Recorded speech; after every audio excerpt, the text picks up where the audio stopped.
우리를 사랑하시는 하나님께서 오늘 우리에게 주시는 하나님의 말씀은 요한복음 2장 1절부터 11절까지 말씀입니다. 신약성경 요한복음 2장 1절부터 11절입니다. 신약 144면에 있습니다.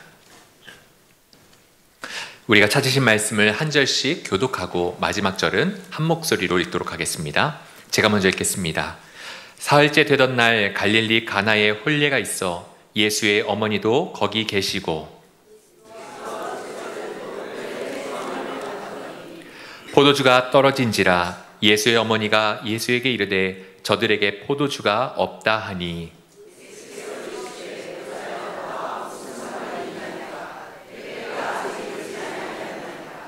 그의 어머니가 하인들에게 이르되 너희에게 무슨 말씀을 하시든지 그대로 하라 하니라.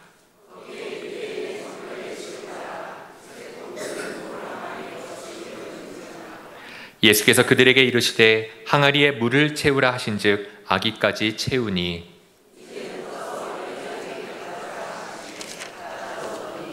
연회장은 물로 된 포도주를 맛보고도 어디서 났는지 알지 못하되 물 떠온 하인들은 알더라. 연회장이 신랑을 불러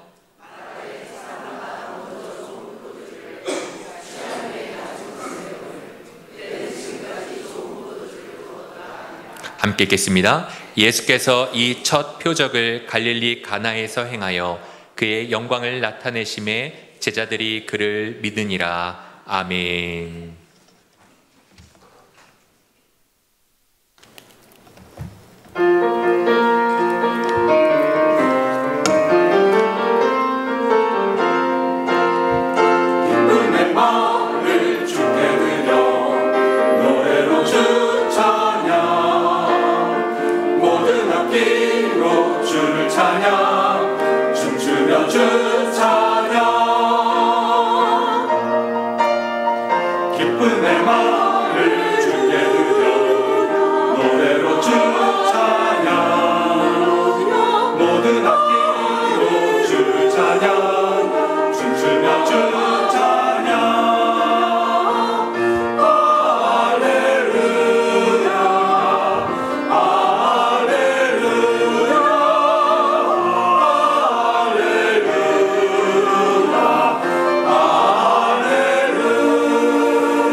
아멘. 감사합니다.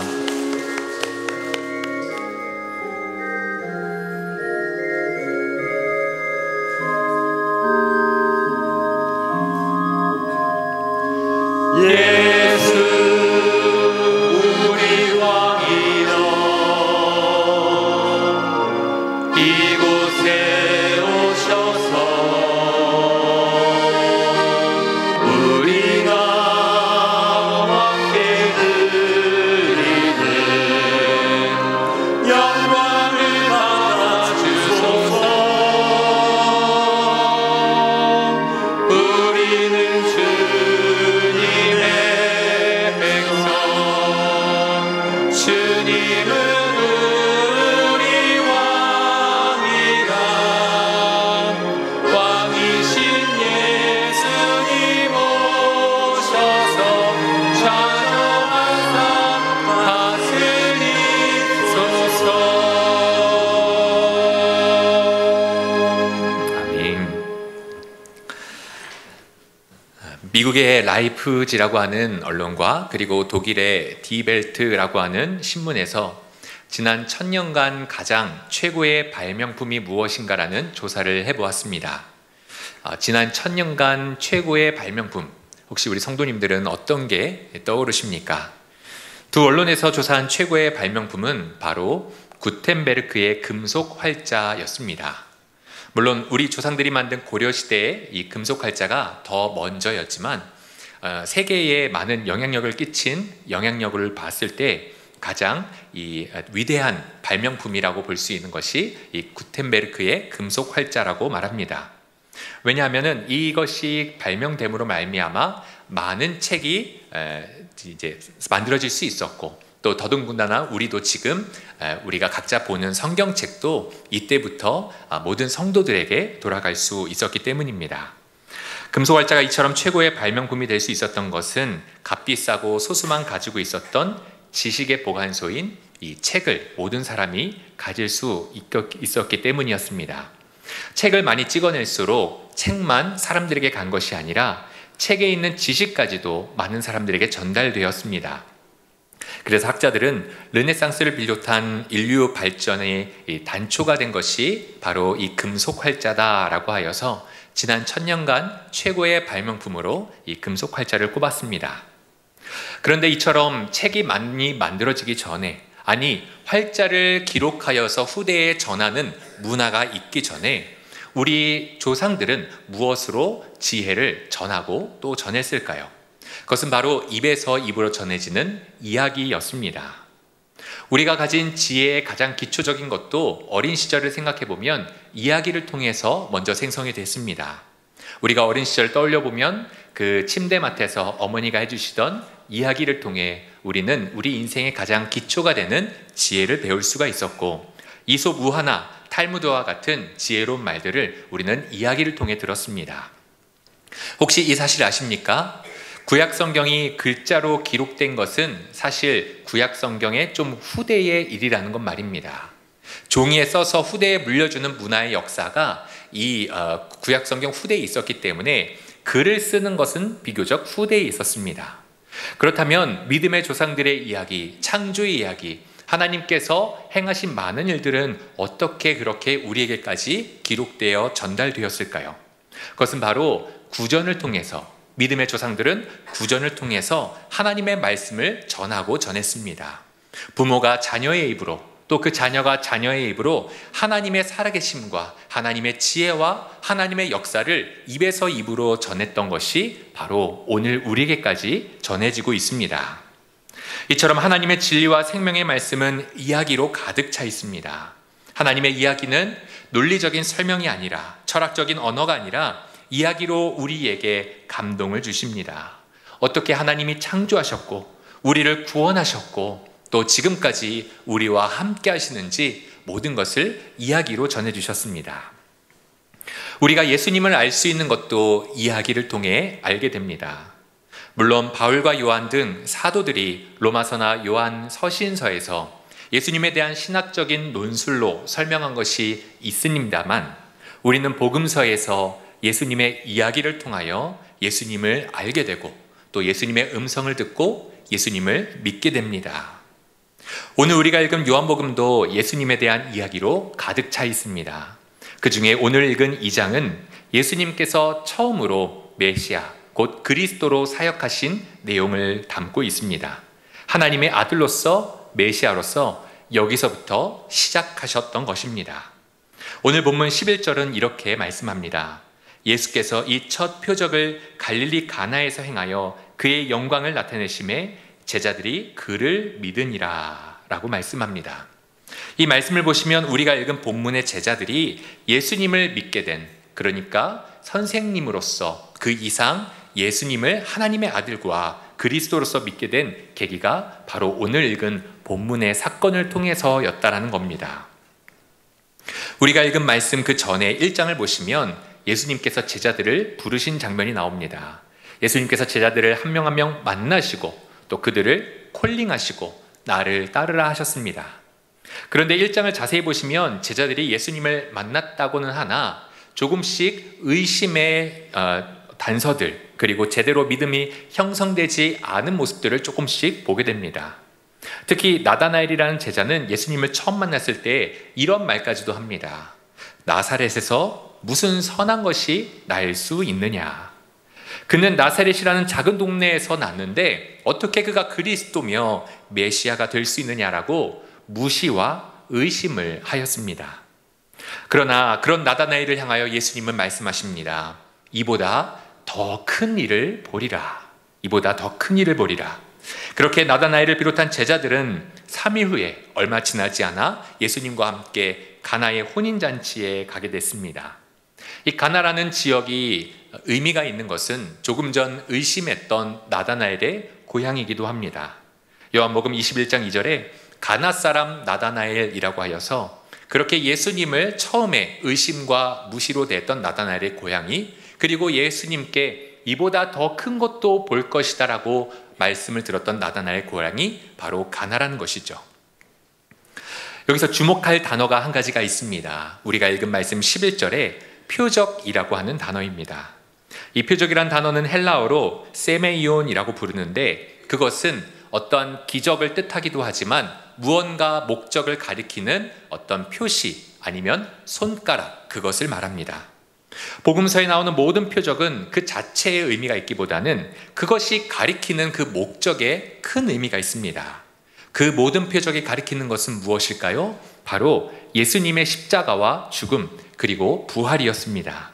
예수님께서 공생애를 사시는 모든 동안 표적을 보여주신 단 하나의 목적은 바로 십자가와 부활에 그 의미를 두고 있었던 것입니다. 흥미로운 것은 첫 번째 표적이 바로 혼인잔치, 결혼식에서 있었다는 점입니다.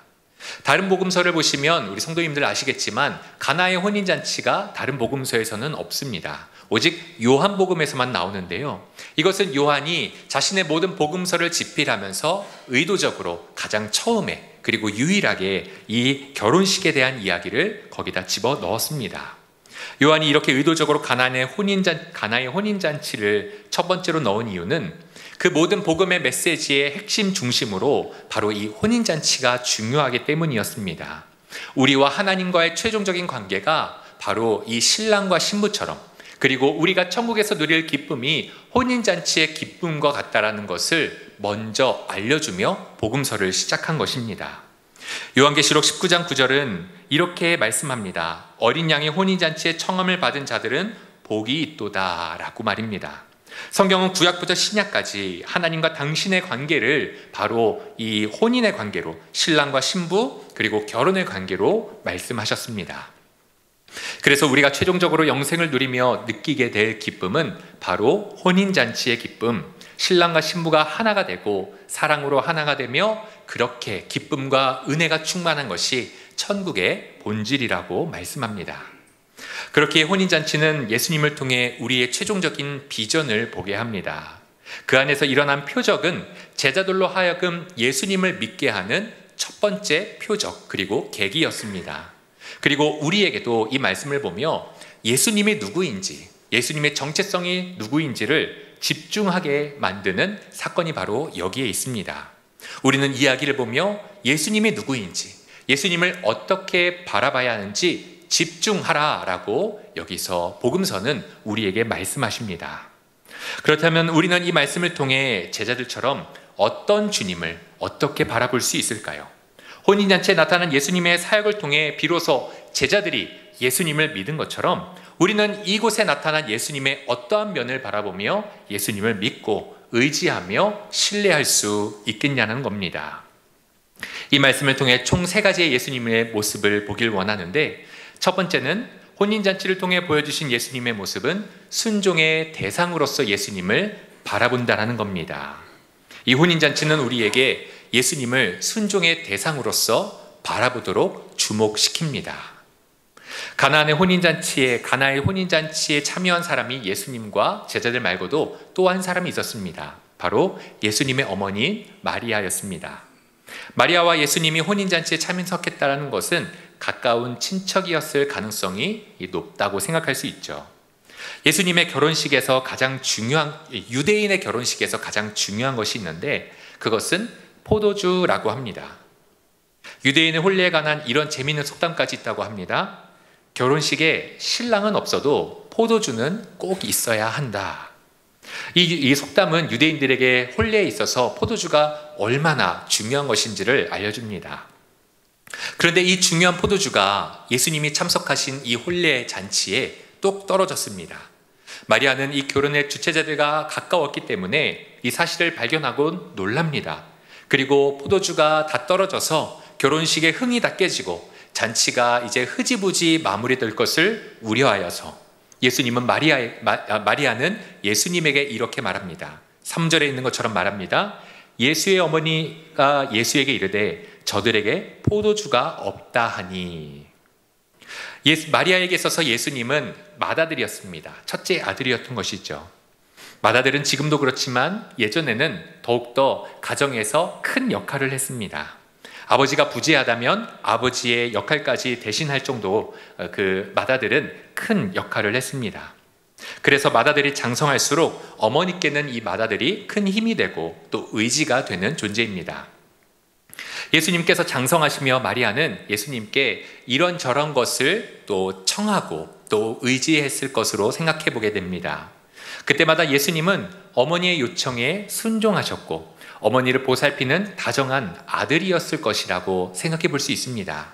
어머니가 무엇을 말할 때마다 네 어머니 제가 그렇게 해드릴게요, 네 어머니 제가 할게요 라고 하면서 대답하는 아들이었을 것입니다. 그런데 오늘 본문에서 어머니가 요청하는 말에 대응하는 예수님의 모습은 매우 다릅니다. 평소 같으면 그렇게 포도주가 떨어졌다라고 말하면 네 어머니 제가 한번 알아볼게요 라고 말씀하는 맏아들일 수 있었지만 오늘 4절을 보시면 예수님의 모습은 전혀 다릅니다. 예수님은 이렇게 말씀하십니다. 여자여 나와 무슨 상관이 있나이까? 내 때가 아직 이르지 아니하였나이다. 이 말을 듣고 마리아는 흠집 놀랐을 수도 있을 것 같습니다.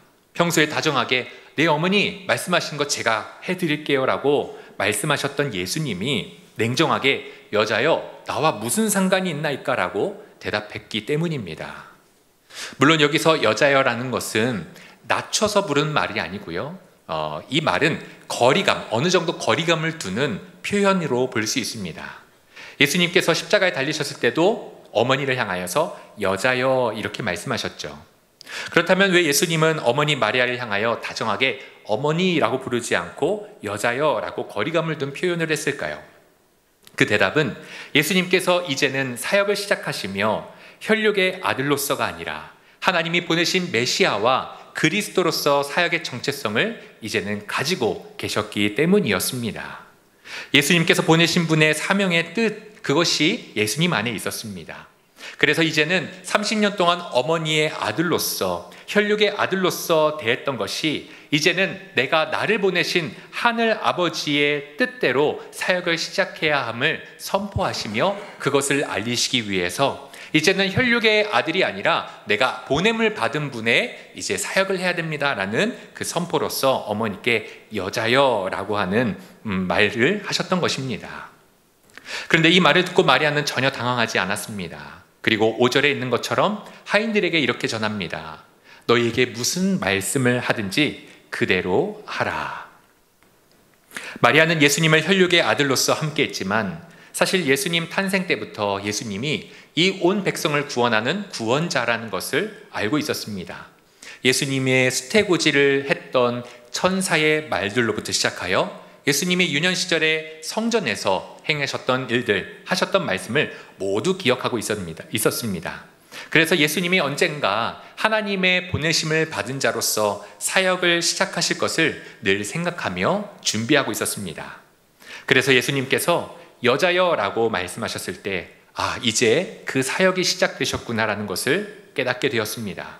그리고 이제는 혈육의 아들로서가 아니라 하나님의 구원자로서 사명이 시작되었음을 알게 되어 그 하인들에게 말했던 것입니다. 너희에게 무슨 말씀을 하시든지 그대로 하라. 기도하는 우리의 언어를 보면 이런 말이 늘 우리의 입에 붙습니다. 무엇 해주시옵소서, 무엇 들어주시옵소서, 이런저런 문제를 해결해 주시옵소서. 우리의 기도의 언어는 마리아처럼 예수님을 무엇을 들어줄 분으로서만, 문제를 해결해 주실 분으로서만 예수님을 대하고 있다는 것을 깨닫게 됩니다. 마치 포도주가 떨어진 자리에서 어떤 것이든 해달라고, 문제를 해결해달라고 얘기했던 마리아처럼 말입니다.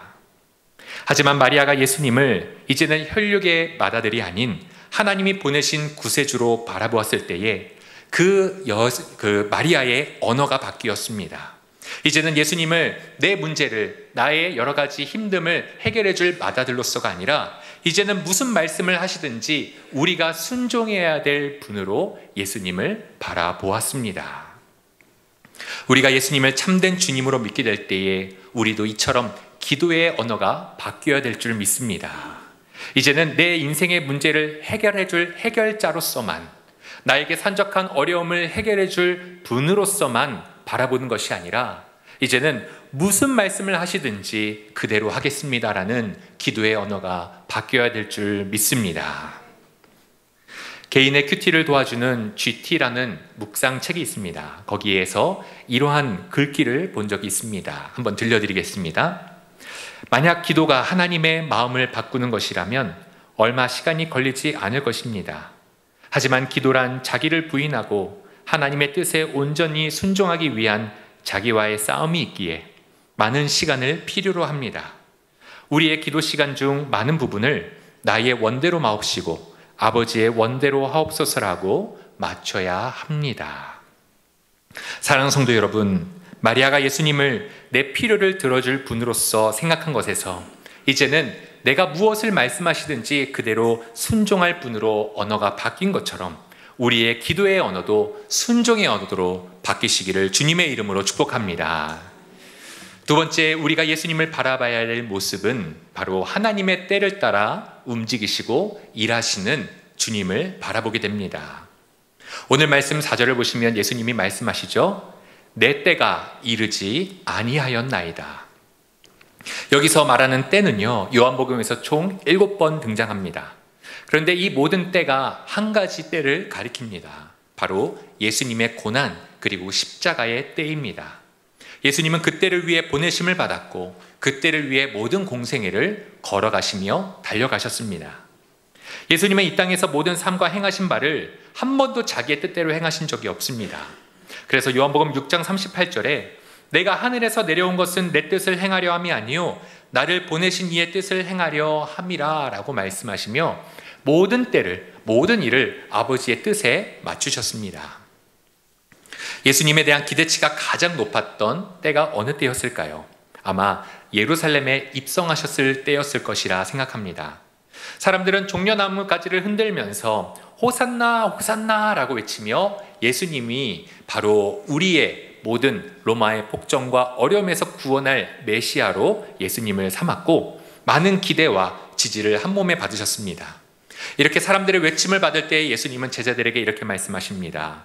인자가 영광을 얻을 때가 왔도다. 여기서 말하는 영광을 얻을 때는요, 이렇게 사람들이 환호하고 사람들이 지지하고 모든 힘과 권력이 모아졌으니 이제는 내가 영광스럽게 되겠다라는 것이 아닙니다. 예수님은 언제나 영광의 때를 말씀하실 때에 그것은 언제나 예수님의 죽으심 때, 바로 십자가의 때를 가리키셨습니다. 즉 예수님은 이렇게 사람들이 환호하지만 내가 곧 죽을 것이고 나의 십자가가, 나의 고난이 아버지께는 영광이 될 것이다. 그것이 나에게도 최고의 영광이다 라고 말씀하시며 인자가 영광을 얻을 때가 왔도다 말씀하셨던 겁니다. 하나님께서는 이 세상을 6일간 창조하시고 또 마지막 7일째에는 창조의 완성인 안식을 하셨습니다. 그리고 그날을 거룩하게 하셨다라고 말씀하십니다. 우리는 거룩하기 위해 무엇을 해야 한다고 생각합니까? 기도해야 되고 금식해야 되고 어떠한 선한 일들을 행해서 거룩해질 수 있다라고 우리는 생각합니다. 물론 맞습니다. 말씀에 기도와 말씀이 아니고서는 거룩하여질 수 없다라고 하여서 우리는 기도와 말씀에 언제나 노력하고 우리는 힘써야 합니다. 하지만 진정한 거룩의 본질은 바로 안식에 있다라고 창세기 처음부터 말씀합니다. 이는 안식이 아무것도 하지 않는 나태함, 아무것도 하지 않는 것이 아니라 하나님께서 안식하셨으니 나의 시간도 하나님의 그 안식의 시간으로 들어가며 하나님이 나를 거룩하게 하시는 일에 동참하고 그것을 체험하는 것이야말로 우리가 거룩하게 되는 것임을 말씀하고 있는 것이죠. 우리는 스스로 시간의 주인이 되기 위해 싸웁니다. 내 시간으로, 내 계획으로 꽉꽉 일정을 채웁니다. 그리고 그 시간을 빼앗기지 않으려 노력하고 힘씁니다. 하지만 그렇게 노력한 모든 시간들이 나를 거룩하게 하는 것은 아닙니다. 제자들이 예수님을 믿게 된 모습은 모든 때를 하나님께 맡겨드린 모습이었습니다. 시간의 주인이 내가 아니라 하나님께 맡겨드리고 내 인생의 시간을 내가 쥐려하지 않고 하나님께 그 때를 맞췄을 때에 영광을 얻으시는, 거룩함에 이르시는, 거룩함을 보여주시는 그 예수님의 모습을 볼 수 있었던 것입니다. 웬델 벨이라는 사람은 안식일이라는 글을 쓰며 이렇게 말했습니다. 안식에 도달하는 마음은 의향을 벗어난 방향으로 이끌리고 이해하지 못하는 것에 의해 지탱되고 유지되고 이해받는다. 주여, 당신의 안식일은 이렇게 우리를 우리 뜻이 아닌 당신의 뜻으로 지킵니다. 그러니 우리의 선택은 그 안식 안으로 죽어 들어가는지 나오는 것뿐인 게 맞습니다. 안식일은 우리의 모든 시간을 하나님께 맡겨드리며 시간의 권리, 때의 권리가 하나님께 있음을 고백하는 것입니다. 우리가 예수님을 바라보며 모든 때, 모든 시간을 아버지께 맡겨드렸던 것처럼 우리의 모든 걸음도, 우리의 모든 인생의 여정도 아버지께 맞추며 아버지의 때를 따라 우리의 삶을 살아갈 수 있는 우리 모두가 되기를 주님의 이름으로 축복합니다. 마지막 세 번째로 예수님을 바라볼 때에 믿음으로 바라볼 수 있는 모습은 변화시키는 주님의 모습입니다. 우리를 변화시키시는 예수님을 바라봅니다. 오늘 말씀 6절부터 9절은 예수님께서 하신 말씀에 따라 하인들이 행했던 이야기들이 나옵니다. 거기에는 유대인의 정결 예식에 따라 돌 항아리가 있었는데 거기에 물을 가득 채우고 연회장에게 갖다 줍니다. 그런데 그 물이 포도주로 바뀌었고 연회장이 감탄하며 이것이 어디서 왔느냐 묻는 장면이 나옵니다.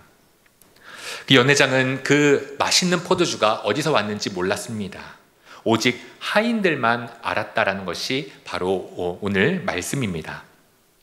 서두에서 말씀드린 것처럼 이 결혼식장에서 가장 중요한 것은 포도주였습니다.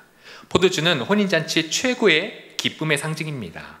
그런 포도주를 예수님께서는 이 돌 항아리에 담긴 물을 변화시켜 주셨습니다.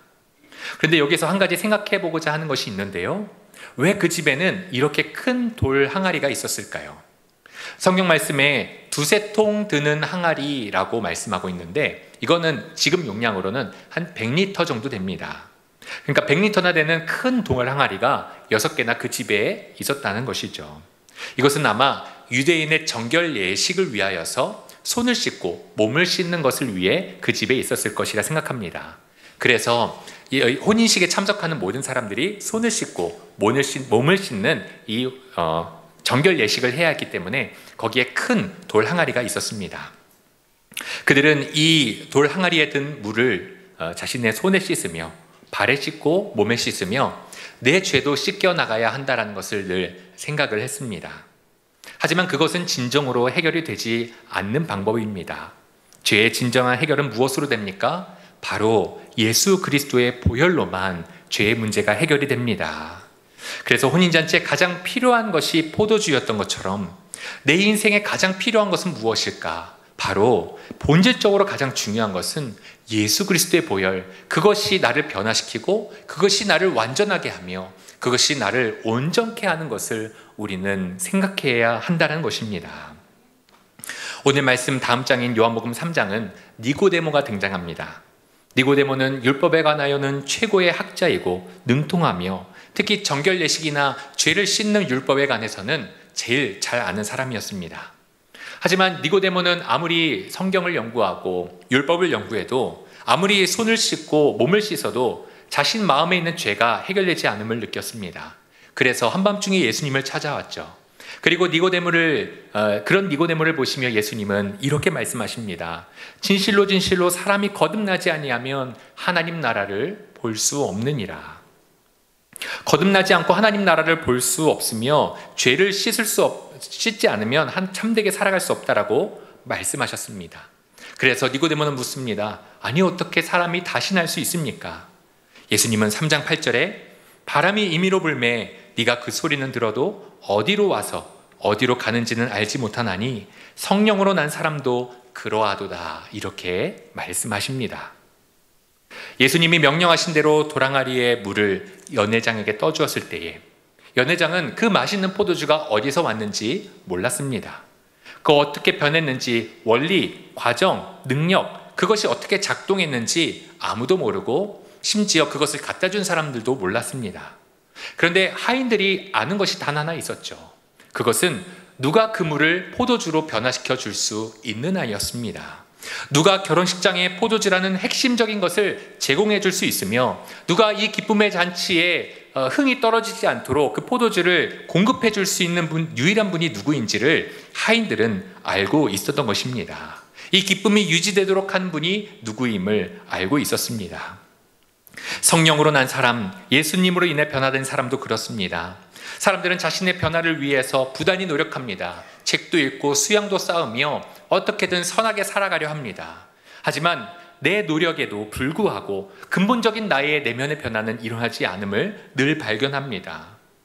그때에 우리는 우리의 인생을 변화시키시는 분, 그 모든 일어나는 과정이 어떻게 됐는지는 몰라도 하나하나의 논리적인 과정, 그리고 시간의 과정, 그것이 어떻게 되는지는 몰라도 누가 하실 수 있는지는 우리는 분명히 알고 있습니다. 바로 우리 주님이 우리를 변화시킬 수 있다는 것을 우리는 믿으며 주님이 우리를 변화시키시기를 소망하기를 간절히 원합니다.